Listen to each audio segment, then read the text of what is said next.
Welcome back sa ating channel. Naging mainit nga no sa hindi umano sa mundo ng social media. Tila hindi na nga nakatiis itong si Attorney Trexie Cruz Angeles at talagang sinukmurahan nga itong si Ahas at si Kuting na ito. Dito nga natin makikita mga kaibigan na talagang hindi niya nga matiis ang mga kabalbalan na ginagawa sa bansang Pilipinas, lalong-lalo na sa pandarambog sa pera ng taong bayan dahil ayon nga sa naging banat ni Attorney Trexie Cruz Angeles na pera ng taong bayan at tax ng taong bayan ang kanilang ginagastos at binubulsa.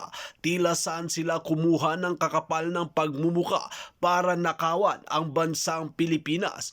Dito nga natin makikita mga kaibigan na mas lalo pang uminit ang ulo ng mga attorney at mga batikang mga vlogger na nagsisiwalat sa katotohanan dahil nga di umano ginawa ni Kuting na talagang ginagamit pa di umano ang mga general at kanyang kapangyarihan at mga salapi para pabagsakin ang mga nagbabatikos sa kanya at nagsisiwalat ng katotohanan. Dito nga natin makikita mga kaibigan na talagang bangag na yata talaga sa pulburon itong si Kuting na ito. Dito natin mapapatunayan mga kaibigan na talagang wala ng pag-asa ang bansang Pilipinas na bumangon muli kung ganito ang lagi niyang ginagawa araw-araw at talagang naghahari-harian na lamang itong si Tambalslos at si Lisa Smugs. Kaya naman talagang naggalit na rin si Tatay Digong, VP Sara Duterte, na kung titingnan natin mga kaibigan ay mas marami pang naggagawa ang Vice Presidente kaysa kay Kuting na ito.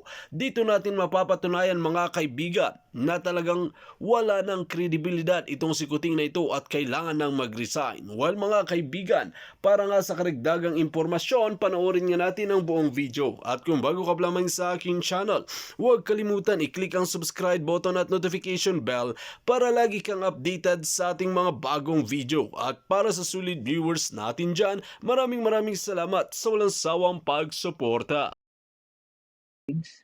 At ay tinalakay niya ng saglit lang. Ang sinabi lang nila is unqualified daw yung report ng COA tungkol sa Kongreso at saka sa Senado. But that's not really saying anything, di ba? Considering na yung liquidation standards nila ay medyo mababa. Hindi po pareho. In other words, kapag nandun sa executive, grabe ang hingian ng resibo, mayroon pang mga ang malaki ang requirement para sa documentation. Pero matapos na talakayin both ng Senado at ng Kongreso in such a, how do you call this, dismissive way, hindi na nila pinag-usapan muli. Instead, ay nagkaroon ng hearing sa Committee on Franchises, nagkaroon ng issue tungkol sa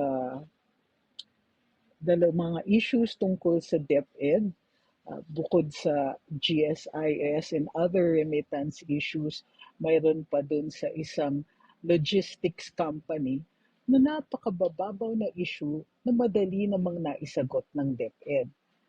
Bukod pa dito, may usap-usapan na tungkol sa pagpasok ni umano ng ICC investigators dito sa Pilipinas at with the intention na imbestigahan ang kaso tungkol sa Jaguar. So, ano ang napansin natin dito? Irrefutable po ito. Number one, dismissive po ang pagtrato ng ating mga legislators tungkol sa issue ng liquidations. Hindi po nila binibigyan ng nararapat na pansin ang ating mga hinaing tungkol dito sa mga ito. Dahil pera ito ng bayan, mahalaga na i-address nila yung issue. Instead, ang nakikita natin ay napag-iinitan lang ang mga Duterte. Now, what does that have to do with liquidation?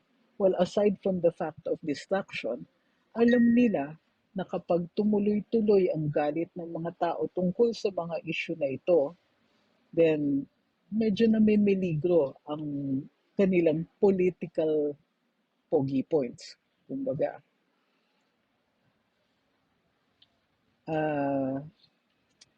sige, let's deal with some of your comments then, ha? Pasensya na po sa ingay, ha? Uulitin ko, nandito po ako sa airport So every so often, maririnig nyo yan yung mga announcements. So, sayang kasi yung oras, nag-iintay lang ako dito eh. Alright. So, anong ibig sabihin nito kapag hindi nila masyadong pinagtutuunan ng pansin ang hinaing natin tungkol sa liquidations ng Kongreso at ng Senado? It means they don't really care what we think. Ang gusto nilang pagtuunan natin ng pansin ay yung mga issue tungkol sa mga Duterte. Unfortunately for them, medyo hindi kumakagat. Lalong-lalo na yung mga issue na binabato kay Vice President Inday Sara. Hindi lang yun ha. Hindi lang yung issue na binabato ang hindi natin pinaniniwalaan, kundi pati yung mga taong nambabato.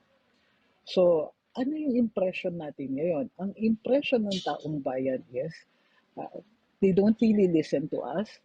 Gumagawa sila ng issue, pero dun sa magagawa-gawang issue, abay gusto nila, kakampihan pa natin sila. It's manipulation in every sense of the word. Di na nga natin tayo pinakikinggan, they don't really care otherwise what we think. Kumbaga, they only care when it affects them. So, in the meantime, they'll keep feeding us all of these so-called information, pero pag tayo naman ang may hinaing, ay dead ma tayong lahat. We can't keep doing this eh. Unang-una, maliwanag na pinapakita ng significant na sektor ng lipunan na beloved ang mga Duterte. And we like their brand of leadership. Anong ginagawa nila? Ginagaslight nila tayo. Sinasabi nila sa atin through their actions na hindi worthy itong mga to. Hence the issues about the ICC, the issues about the DepEd, and so on. Eh, hindi ba nila napapansin na pilit na sila? Hindi ba nila napapansin na hindi kumakagat yung mga issue na binibigay nila sa atin na gusto nilang talakayin natin?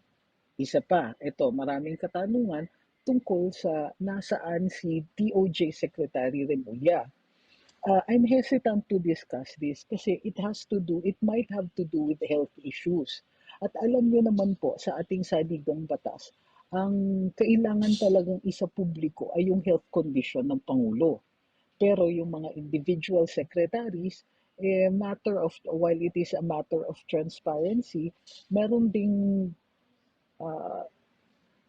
kumbaga side, mayroong ding concern about the privacy of their health conditions. So, maganda sana na maging transparent ang gobyerno. Ayaw lang nga natin masyadong mag-inquire into the health issues of a cabinet member kasi medyo masyado ng personal. Nasa saligang batas, pagdating sa presidente, ayan, pwede tayo magtanong. So, ito yung concern ko. Hindi concern ang admin. Hindi nila pinapansin na mayroon tayong concern for certain things. How our money is being spent. And alam niyo yung nakakatawa dyan is, hindi naman magiging issue yung tungkol sa liquidation kundi nila pinag-initan si Vice President Inday sa kanyang confidential funds. Dahil nag-i-insist sila ng transparency, di sige, balik sa inyo, kayo din, dapat transparent kayo. How dare you bring up transparency and impose a higher standard for people who are not you? Pagdating sa Kongreso, sa Senado, dapat ganito lang ang transparency kasi importante daw ginagawa nila. Pero pagdating sa ibang tao, sa others, o kaya sa kanilang mga political enemies, then kailangan doon striktong-strikto. Galing ako sa gobyerno, alam ko yung necessary documentation that's required to justify yung paggastos natin ng public funds. Hindi po pareho doon sa standards na ini-impose sa Kongreso. So, but despite the fact na tuloy-tuloy natin tinatanong, diba, hindi nyo pera yan, anong ginawa ninyo sa pera ninyo? Patuloy-tuloy yung tanong natin, dinidedma nila tayo. Instead, bato sila ng bato ng issue na hindi naman kumakagat at nagpapakita lang sila ng oppressive behavior at saka dahas. As we have seen dun sa paggawa nila, dun kay Ka Eric at kay Doc Lorraine. It's a matter of time, tingin ko, na after this, ira-ramp up nila. Pasko kasi ngayon, bihirang nangyayari yung, well, pag Pasko, usually we're forgiving, peace on earth, goodwill to men tayo, pero hindi ba nila napapansin na despite the Christmas season, mainit ang ulo natin tungkol sa kanila? Minsan sinasabi pa nga nila ito, and this is one thing that I want to address also. Ang napapansin ko na hinahatid ng mga trolls sa ating mga walls ay sinasabi nila na masyado daw tayong atat. Masyado daw tayo nagmamadali na iupo si Inday. Excuse me, gaslighting na naman kayo. Hindi tayo atat na iupo si Inday. We were happy when BBM won. We were happy in the early days of the Marcos administration. Pure unity team talaga. Tuwan-tuwa tayo doon and we were cheering on the unity team.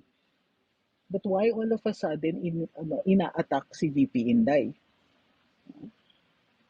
Hindi, this is not, hindi tayo yung nag-umpisa ng alitan na ito, ng conflict na ito. It started nung pag-question sa confidential funds ni VP Inday at kung ano-anong issue na nire-raise nila na maliwanag naman na hanash. Diba? Hanash. Biglang, sige nga, pakita ninyo kung saan ninyo ginastos yan, yung confidential funds. Samantalang, dati, they would have given her anything she asked for. May nagreklamo ba kahit noon? So, they know about the satellite offices. Hindi naman sikreto yon. It's all over the country. Kumibo ba ang legislature nung time na yon? In the exercise of their oversight functions, pwede naman nilang tanungin eh. Saan nyo nakuha pondo dyan? Pwede naman nilang tanungin nun eh, pero hindi. Ngayon nila tinanong. So they started it. Kumbaga, o di inumpisahan nila, gusto nilang transparency sa confidential fund ni VP Inday. O di sinabi niya, wag na lang, wala na lang. Yun lang ako hihingi niyan, inyo na yan. Pagkatapos, anong sinabi naman nung tayo na yung nagtatanong, o sige, kayo naman po, saan nyo po ginastos yung MOOE? Saan nyo po ginastos yung mga travel fund? Saan nyo po ginastos ang extraordinary fund? Eh, suddenly, ano, tayo yung on the attack. Ano ba? Tapos, attack, iupo si VP Inday. We weren't even thinking that. We were just thinking, we should leave her alone to do her job. Wala nga magsasabi dito na iupo na siya eh. Sila dyan yung nag-bring up nun. And you know why they want us to make that an issue? Para pwede nilang bantayan tayo at pagkakasuhan tayo. Sure yan. Kasi ramdam na natin eh. Nararamdaman na natin na mabigat ang kamay nila pagdating sa kasuhan. So, I would just like to remind these people na nagsasabing, atat daw tayo, hindi tayo makaintay na iupo si Inday. Hindi daw tayo makaantay ng 2028. Excuse me. Sino ba dyan yung biglang nagsalita tungkol sa impeachment? Kami ba? Ha? Kaninong impeachment? Hindi naman kami nagsasalita tungkol sa Pangulo and hindi kami nagbibitaw ng mga salita tungkol sa impeachment ng Pangulo. Sino yung nagsalita ng impeachment? At sino ang gusto nilang i-impeach? Yeah? Sino ang gusto, pinafile nila ng kaso sa Supreme Court? Kami ba? Huh. So, I call BS on those people saying atat tayo na iupo si Inday. We didn't start this fight.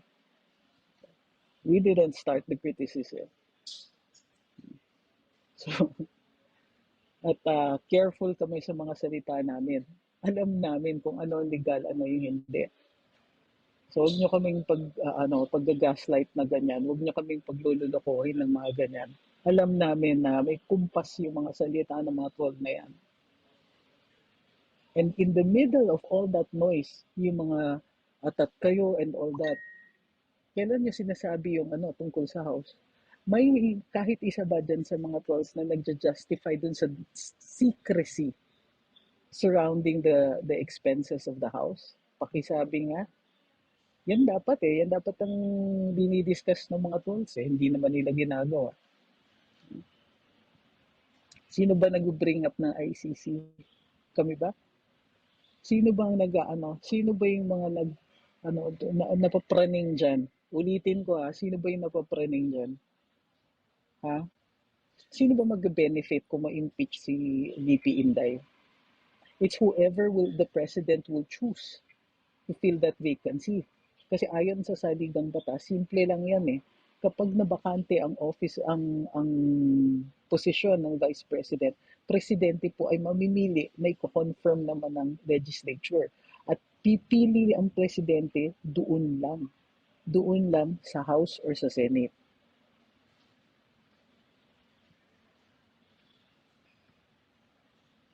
Uy, merong humihirit. Careful. Di daw ako careful. Sabit daw ako dun sa mga issue ni Vic Rodriguez. Sige, galingan mo yung argumento na yan. Oh, so, ano ngayon kung galit si Panelo sa akin dahil dun? Kiber, nag-away ba kami? Pinansin ko ba siya? Pinansin ko ba yung mga nagsasalita ng kung ano-ano nung nasa opisina ako? Wala.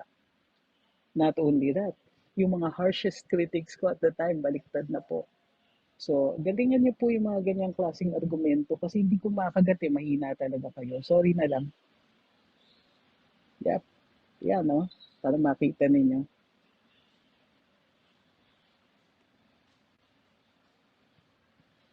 So, yeah. Sino ba? Ulitin ko sino bang atat? Kanino ba pipiliin ang vice-presidente? Saan ba manggagaling ang choice ng presidente para i-fill up ang pwesto ng vice president kung ma-impeach siya? Saan manggagaling? Kung nagbabasa ng saligang batas itong mga 12 na to, may intindihan nila na manggagaling yan sa House or sa Senate. Tapos sila pa yung magko-confirm. Mm.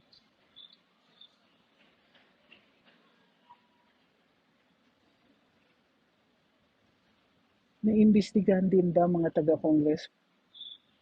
Puro ata, nasa na yan? Sabi ni Roger Cortez, naimbestigahan din ba mga taga-Congress? Puro ata po walang liquidation, malupit pa naman parusa sa Coraco. Well, hindi yun yung problema eh. May liquidation sila, pero iba yung standard for their liquidation. Tinatanggap po ng COA yung mas mababang standard para sa kanila. Ang tanong natin, in this day and age, pwede pa rin ba yun? Bakit magkaiba ang standard ng Kongreso dun sa standard ng executive? Eh kung ordinaryong kawani ng gobyerno yan, mababang rangko, hindi ba sandamakmak na resibo hihingin? Di ba isang damakmak na explanation? Tapos pag hindi mo napuno lahat ng resibo, babayaran mo, sorry mo yan. Otherwise, makakasuhan ka. Saan ba tayo nakakita? Kailan ba tayo nakakita ng kongresista o senador na nakasuhan din sa failure to liquidate? Sana? Meron ba?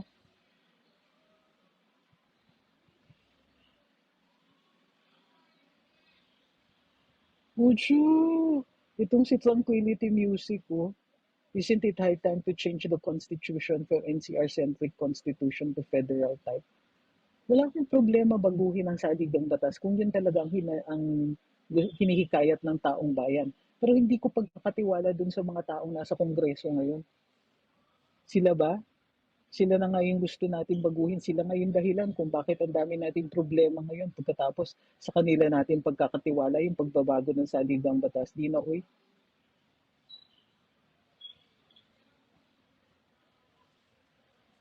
Sabi ni Bibi, anong pasalubong ko daw galing Davao? Bumili ako ng isang damakmak na chocolate. Hindi nga, seryoso. Bumili talaga ako ng sikwate. Ang sarap.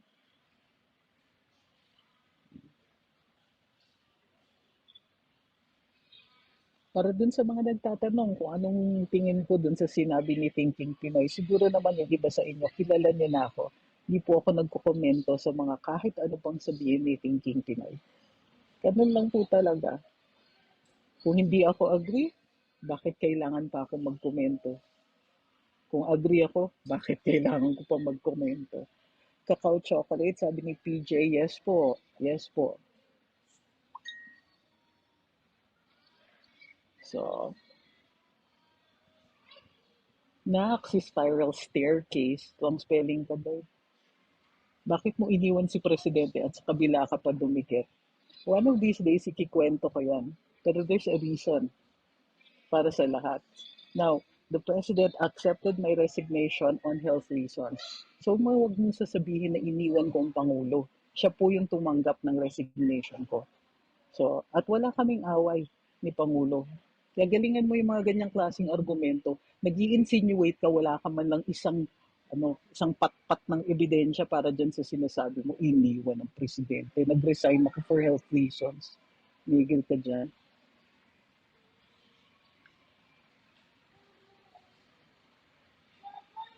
Ah, so sabi ni Joselito, tuwang-tuwa mga dilawan sa nangyayari ngayon kasi mga DDS at loyalista nag-aaway. Ay talaga, care na care mo talaga. May care ka talaga dun sa iniisip ng mga dilawan. Buti kung nakakapuno pa sila ng isang kombi. Eh, mali. O sige, isang L300, magkasya sila yung lahat ng mga dilawan na, in existence. Darling, why do you care about such a minority? Eh, ngayon, kung natutuwa sila, Pasko naman, pagbigyan, so what? What does it matter? Ilang beses na natin tinalo sila sa eleksyon, tapos nagki-care ka pa rin what they're thinking? Why? And that's not an argument really. Yung, uy, tuwan-tuwa sila na ganyan na nangyayari. So what? Correct, kasi masyadong ang masyadong mabilis. Kasi nga parang magugulat ka. Laki nun, halos lampas doble yun. So ang gagawin na lang natin ngayon, since na-approve na yan, actually permado na nga yan kahapon eh. Ngayon kukuha na ngayon tayo nung itemized list kung ano ba yung 450 billion pesos na kinarga sa budget. Makikita naman natin yan, hindi pwedeng hindi bigay sa atin yan. Pero hindi ko pa siya hawak sa ngayon. Pero as a matter of right, mahihingi ko dapat yan at mahihingi rin yan ng taong bayan. Oo, at kayo po mismo ang personal na tututok dyan na senador. Opo, kasi ginawa ko nga itong issue. Ako lang nakapansin nito eh. Mhm. Ito pa, Senador, yung 500 billion pesos naman na nakalaan para sa ayuda, ano pong masasabi nyo rito? Yan ang aking pinapahimay actually. Kasi nagulat ako dyan na meron daw sa pronouncement ni Speaker, meron daw dyan 500 billion pesos na ayuda. Ano po ang komento ninyo dahil napirmahan po ni Pangulong Bongbong Marcos yung pambansang pondo sa susunod na taon? Inaasahan po ba ninyo na sana ay nagkaroon ng mga veto doon sa inyo pong mga points na ipinunto bago po ang signing ng budget? Merry Christmas muna rin sa tanan. Okay. Ang budget kasi sa akong tanawa, sa aking paningin po ay depektibo in the sense na ang approved ng Kongreso na total budget amount, kasi ako sa total ako nakatingin eh. Sinasama ko yung unprogrammed appropriations. So ang total budget amount ay 450 billion pesos na mas mataas. Ang inapprove ng Kongreso mas mataas sa pre-propose ng executive or ng presidente. Bawal yun. Sa mata ko, bawal yun according to the Constitution, the President presents the budget and Congress may approve the budget and even may reduce the budget, but it cannot increase the budget as requested by the President for the operations of the government. Kasi nasa presidential system tayo eh. So ang pinakasikat na politiko sa buong Pilipinas ang presidente kasi nga presidential system nga tayo eh. Yun na nga. So si presidente ang ina-assume na siya ang alam niya kung paano gumagalaw ang buong gobyerno, kaya gumagawa siya ng estimate. Okay, ito lamang po ang maximum na halaga na kailangan ko para mag-operate ang gobyerno. Tapos sasabihin ng Congress, hindi, dagdagan pa namin yan ng 450 billion pesos. Bawal na po yun.